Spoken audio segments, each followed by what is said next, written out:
Hey guys, how's it going? Today we're going to be reading Alice in Wonderland off my phone since the library was closed today. So let's get to it. Chapter 1. Down the Rabbit Hole. Alice was beginning to get very tired of sitting by her sister on the bank and of having nothing to do.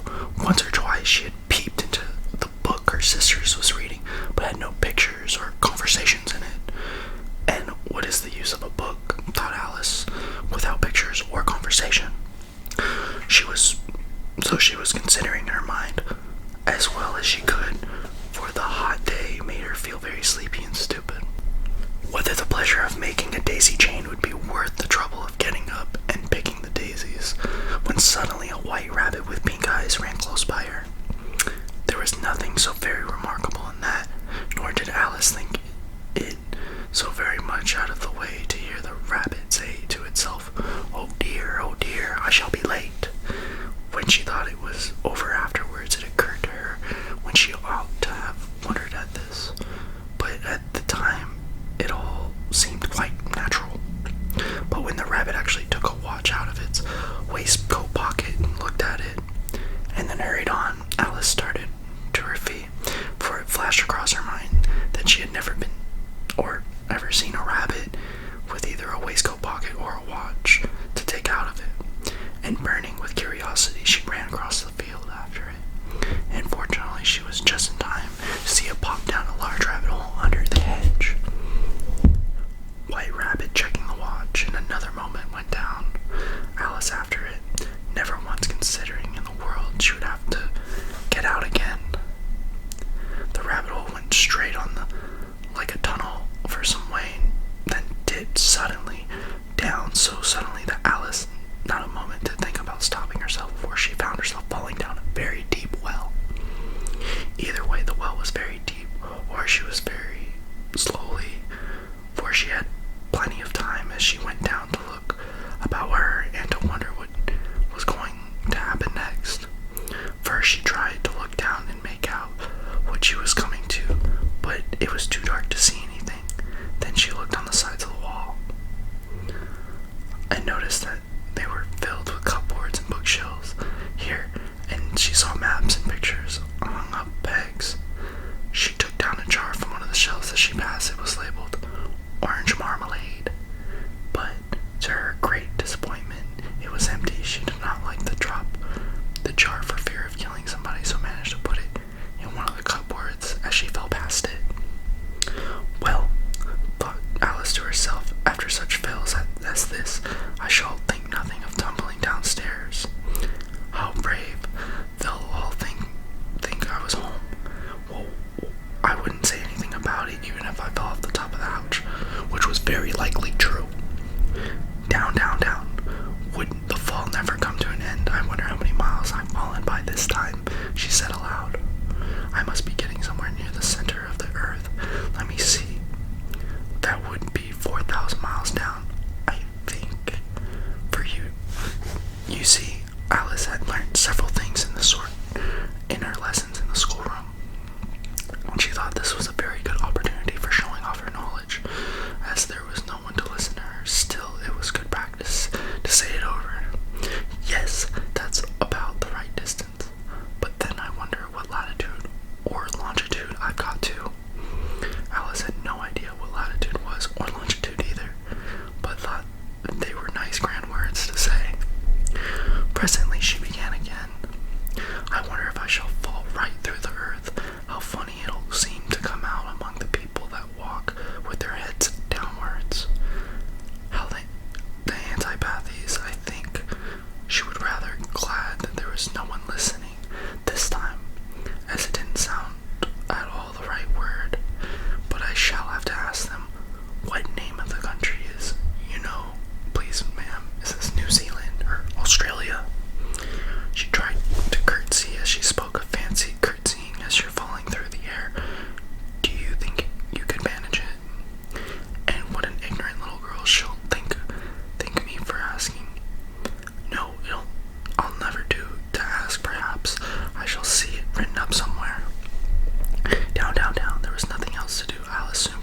was all dark overhead.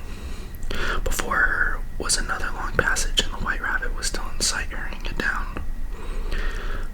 There was not a moment to be lost. Away went Alice like the wind, and was just in time to hear it as it turned a corner. Oh, my ears and whiskers, how late it's getting! She was close behind it, and when she turned the corner, but the rabbit was no longer to be seen.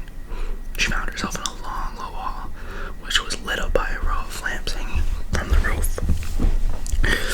There were all doors around the hall. They were all locked, and when Alice had been all the way down one side and up the other, trying every door, she walked sadly down the middle, wondering how she ever to get out again. Suddenly, she came upon a three-legged table, all made of solid glass. There was nothing on it except a tiny gold key, and Alice's first thought was that it might belong to one of the doors of the hall.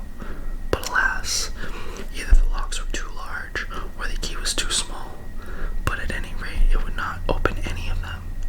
However, on the second round, she came upon a low curtain she had not noticed before, and behind it was a little door about 15 inches high. She tried the little golden key in the lock, and to her great delight it fitted. Alice finding tiny door behind curtain. Alice opened the door and found that it led into a small passage, not much longer than a rat hole. She knew. She knelt down and looked along the passage into the loveliest garden you ever saw. However, she longed to get out of that dark hall and wander among those beds of bright flowers and those cool fountains. But she could not even get her head through the doorway, and even if my head would go through, though poor Alice, it would be very little use without my shoulders. Oh, how I wish I could shut up like a telescope. I think I could, if I only knew how to begin, for you see, so many of the out-of-way things had happened lately that Alice had to begin to think that the very few things indeed were really impossible. There seemed to be no use in waiting by the little door, so she went back to the table, half hoping she'd find another key on it, or at any rate a book of rules for shutting people up like telescopes.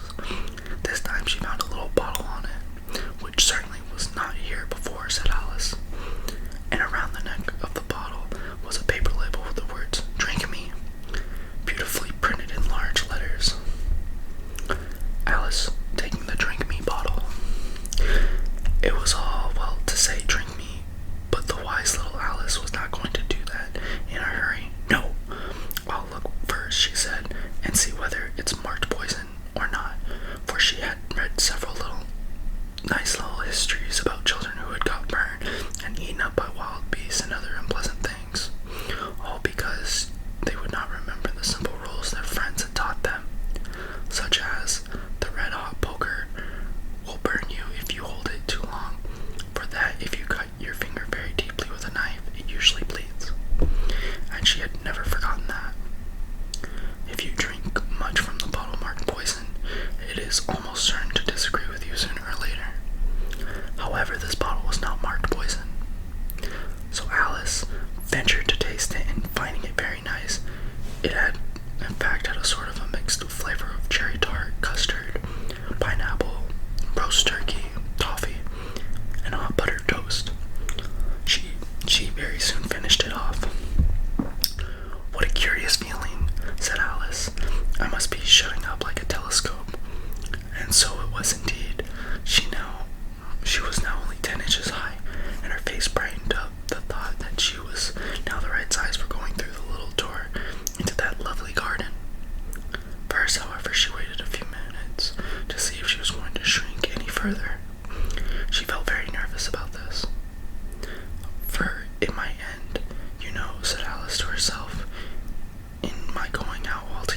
when she remembered trying to box her own ears for having cheated herself in a game of crochet.